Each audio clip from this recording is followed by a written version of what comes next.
திரு வன்னியரசு, பாஜக எதிர்ப்பை தீவிரப்படுத்தாம சிறுபான்மை மக்களுடைய வாக்குகளை முழுமையாக பெறுவதுங்கிறது இபிஎஸ்க்கு சாத்தியம் இல்லைன்னா, திருமாவளவன் யோசிச்சு சொல்றது வந்து தமிழ்நாட்டில் இன்னமும் இந்த அதிமுக திமுகன்ற இருதுருவ அரசியலே இருக்கணும், அதற்காக அவங்க பாஜக விட்டு விலகணும் அப்படின்ற அந்த புரிதலோடு சொல்றாரு, அதை வலியுறுத்துறாரா? அப்படி எடுத்துக்கலாம், ஒன்றும் பிரச்சனை இல்லை. பொதுவாக வந்து நாங்கள் நேர்மறையாக அணுகிறதுன்னு ஒன்று, எதிர்மறையாக அணுகிறதுங்கிறது ஒன்று இருக்குது. இந்தியா முழுக்க இருக்கிற மாநில கட்சிகளை பாஜக எப்படி பயன்படுத்துது, எப்படி வந்து கபலீகரம் செய்து எப்படி உடைக்குது அப்படிங்கிறத நம்ம வந்து மகாராஷ்டிராவில் பார்த்தோம். நீங்கள் வந்து இப்போ பல்வேறு இடங்களில் நீங்கள் வந்து பல்வேறு மாநிலங்களில் நம்ம வந்து அதெல்லாம் எப்படியெல்லாம் அவங்க வந்து பயன்படுத்துகிறாங்க அப்படின்னு தெரியும். குறிப்பாக அதிமுகவை வந்து அவங்க எப்படி ஹேண்டில் பண்ணாங்க அப்படிங்கிறத மரியாதைக்குரிய தினகரன் அவர்களாக இருக்கட்டும், சசிகலா அவர்களாக இருக்கட்டும், எல்லாருமே வந்து அவங்கெல்லாம் எப்படி வந்து அதை அச்சுறுத்தி பயன்படுத்தினாங்க அப்படிங்கிறது தெரியும். ஒரு மாநில உரிமைகளை பேசக்கூடிய ஒரு இயக்கம் அப்படின்னா திமுகவும் அதிமுகவும் மாநில உரிமைகளை, மாநில அடையாளங்களை பாதுகாக்கக்கூடிய இயக்கங்களாக, கட்சிகளாக தொடர்ச்சியாக செயல்பட்டு வந்தது. பாரதிய ஜனதா கட்சியோடு இணைந்த பிறகு அதனுடைய செயல் திட்டம் ஒட்டுமொத்தமாக வந்து அது மாறி இருக்கு. அதிமுகவினுடைய செயல் திட்டம் கோட்பாட்டு அடைப்பில் தான் அண்ணன் தனியரசு அவர்கள் சொன்னது, கோட்பாட்டு அந்த சித்தாந்தத்தை அவங்க எதிர்க்கலை அப்படிங்கிறது. அப்போ ஒரே நாடு ஒரே மொழியாக நாங்கள் ஏற்றுக்கொள்கிறோம், ராமர் கோயிலுக்கு போகிறதா நாங்கள் ஏற்றுக்கொள்கிறோம், இது எல்லாமே வந்து அந்த அஜெண்டாவோடு சேர்ந்தது.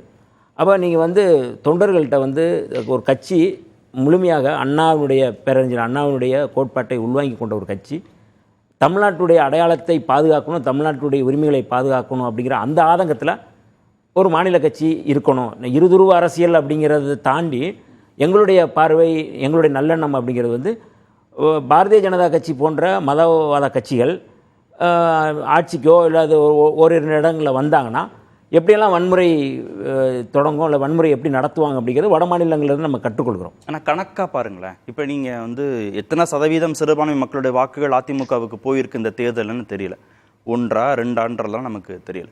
ஆனால் பாஜக கூட்டணி 18% வாக்குகள் வாங்கியிருக்காங்க, அதிமுக கூட்டணி 20% வாக்குகள் வாங்கியிருக்கு. நீங்கள் தேர்தலில் வெற்றி முக்கியம் அப்படின்னா நீங்கள் 20ஐயும் 18ஐயும் கூட்டி 38ன்னு கூட ஒரு கணக்கு சொல்லலாம், இல்லை 5-10 குறைஞ்சா கூட 30%. அவங்க திமுக கூட்டணியை விட உயரா இருக்காங்களே. பாஜக கூட்டணி முக்கியமா, இல்லை சிறுபான்மை மக்களோட வாக்குகள் 1% 2% படிப்படியாக நகர்வது அதிமுகவுக்கு லாபமா? இதுதான் இந்த அச்சத்திலிருந்து தான் நாங்கள் சொல்கிறோம். இது பாரதிய ஜனதா கட்சியுடைய உத்தி அப்படிங்கிறது இப்போ அவங்க பொலிட்டிக்கலைஸ் ஆகி வாக்குகளை சேர்க்கல, சோசியலைஸ் ஆகி தான் வாக்குகளை சேர்த்துருக்குறாங்க, ஜாதி ரீதியாக தான் அவங்க வாக்குகளை சேர்த்துருக்குறாங்க.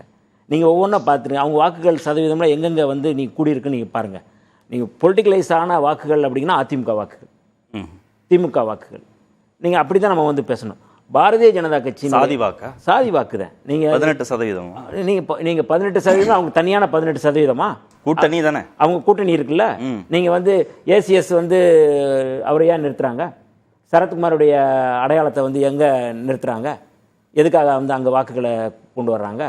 நீங்கள் வந்து மரியாதைக்குரிய இங்கே ஒரு பாரிவேந்தருடைய அடையாளத்தை எங்கே போய் நிறுத்துறாங்க? இல்லை திமுக கூட்டணி அதிமுக கூட்டணியும் பெரும்பான்மை சாதி எங்கே இருக்கோ அந்த சாதியை சேர்ந்த வேட்பாளர். நான் சொல்கிறது ஒரு ஃபெமிலியராக இருக்கிறவங்களை தூக்கிட்டு வந்து தான் நிறுத்துறாங்க. அப்போ நீங்கள் வந்து கோட்பாட்டை புரிந்து கொண்டு கோட்பாட்டு அடிப்படையில் அந்த கட்சியிலே இருந்து செயல்படுறவங்களுடைய இது வேறு. ஆனால் ஒரு ஜாதி ரீதியாக மட்டும் அடையாளத்தை முன்னிறுத்தி பாருங்கள் அப்படின்னு சொல்லி நிறுத்துறதுங்கிறது வேறு. அப்போ பாஜகவினுடைய கணக்கு, ஒரு சட்டமன்ற உறுப்பினராக இருக்கிறாரு நயனார் நாகேந்திரன் அவர்கள், ஏன் திருப்பி அவரை வந்து அங்கே போய் நிறுத்துறாங்க? வேறு ஆளே இல்லையா அந்த கட்சியில்? ஏன் வந்து இவர் வந்து ராஜ்யசபா உறுப்பினராகவும் இருக்கிறாரு எல் முருகன் அவர்கள், ஏன் திரும்பி வந்து அவரை வந்து அங்கே போய் நிறுத்துறாங்க? இது எல்லாம் வந்து அங்கே ஆள் இல்லை அப்படிங்கிறதுக்கான இது இல்லை. அங்கே இருக்கிற வாக்குகளை வந்து சாதி ரீதியாக வந்து ஒரு ஆர்கனைஸ் பண்ணுறதுக்கு, மொபிலைஸ் பண்ணுறதுக்கான ஒரு வாக்காக தான் நம்ம வந்து பார்க்குறோம். அப்போ இந்த அச்சத்திலிருந்து அவங்களுடைய மற்ற மாநிலங்களில் அவங்க என்ன மாதிரியான அணுகுமுறையை கையாண்டாங்களோ அது தமிழ்நாட்டிலேயே அவங்க கையாள முயற்சி செய்கிறாங்க.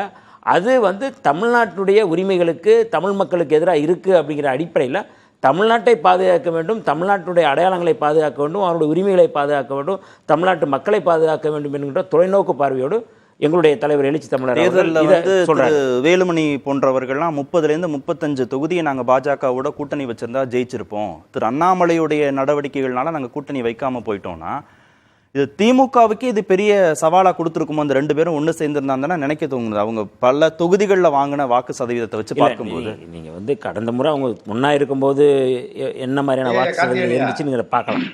கடந்த முறை ஒன்னா இருந்தாங்கல்ல, அப்ப என்ன நடந்துச்சு அப்படிங்கிறத நம்ம வந்து பார்க்குறோம். அப்ப எவ்வளவு வாக்குகள் வந்து சேர்ந்தது?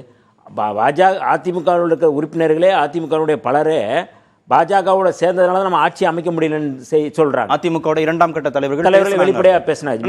வந்த புள்ளி வரும் அப்படி சொல்லல. மரியாதை ஜெயக்குமார் அவர்கள் அப்படித்தான் அவர் வந்து சொன்னாரு, நீங்க பாஜகவோட சேர்ந்தால் கட்சியை காப்பாற்ற முடியாது, பாஜகவோடு சேர்ந்தா நீங்க வந்து இந்த மக்களை பாதுகாக்க முடியாது, உங்க லீடர்ஷிப்பை பாதுகாக்க முடியாது அப்படிங்கிறது தான் எங்களுடைய பார்வை. அப்ப நீங்க தமிழ்நாட்டில் வந்து ஒரு மாநில கட்சி வந்து வலிமையா இருக்கணும் அப்படிங்கிற ஒரு நேர்மறையான புரிதல் அடிப்படையில் தமிழ்நாட்டு மக்களுடைய நலன் அதிமுகங்கிற கட்சியோட நலனை மட்டும் பாருங்க. தேர்தல் வெற்றிங்கிறது முக்கியம் இல்லை. அதுதான் அந்த அடிப்படையில் நம்ம வந்து அப்படிதான் பார்க்கிறோம். பாரதிய ஜனதா கட்சி வந்தால், பாரதிய ஜனதா கட்சி யாரோட கூட்டு சேர்ந்தாலும் பாரதிய ஜனதா கட்சி அந்த கட்சியை வந்து கபலீகரம் செஞ்சிடும், அழிச்சிரும். இப்போ அவங்க என்ன சொன்னாங்க, அண்ணாமலை அவர்கள் என்ன சொன்னார், எங்களுக்கு வெற்றி முக்கியம் இல்லை, எங்களுக்கு வந்து சதவீதம் இந்த வாக்கு சதவீதம் அவர் வந்து தேர்தல் நேரத்தில் பேசினார்.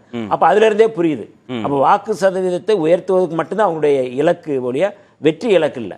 ஆனா அதிமுக அப்படி இல்லை. அதிமுக ஏற்கனவே நிரூபிக்கப்பட்ட கட்சி.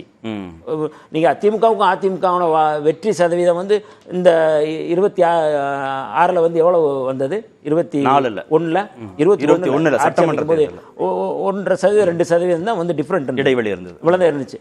அப்ப நீங்க 26 வந்து நீங்க திருப்பி வந்து நீங்க வந்து பாரதிய ஜனதா கட்சியோட நீங்க கூட்டணி வைக்கிறீங்க அப்படின்னா அது பெரிய அலிமாந்திரத்துல தான் போய் முடியும். தனியரசு சார் சுருக்கமா. ஐயா வேற ஒன்றும் இல்லை. இப்போ ஐயா நீங்க வந்து எஸ்பி வேலுமணியும் அப்படி சொன்னாருங்கிறது மட்டும் இல்லை, எடப்பாடியோட கேள்வி கேட்குறாங்க, ஏயா பாஜக வடநாட்டில எல்லாம் கூட தோத்துருச்சு, குறிப்பாக உத்தரப்பிரதேசம் எல்லாம் தோத்துருச்சு, இன்னும் பல மாநிலங்களில் தோத்துருச்சுன்னு பற்றி கேட்குறாங்க. எடப்பாடி என்ன பேர் சொன்னாருங்களா, பாஜகவினுடைய கோட்பாட்டிலேயோ மோடி அமித்ஷாவினுடைய நிலைப்பாட்டிலேயோ அது தோத்துதுன்னு சொல்லலை. மாறா அண்ணாமலை போன்ற தலைவர்கள் என்ன செய்யறது, அண்ணாமலை மாதிரி தலைவர்கள் அங்கேயும் இருந்திருப்பாங்க, வடநாட்டிலும் இருந்திருப்பாங்கன்னு சொல்றாரு. எவ்வளவு குழந்தைத்தனமா இருக்காருப்பா இந்த எடப்பாடி. அதுதான் இந்த எடப்பாடியுடைய வீழ்ச்சிக்கு காரணம். ஆகவே எடப்பாடி என்னுடைய இந்த குறைந்தபட்ச முடிவு ஏற்கக்கூடியது, அதுல விடுதலை சிறுத்தைகளுடைய அந்த விருப்பம் நிறைவு செய்ய அதை நம்ம ஏற்கிறோம்.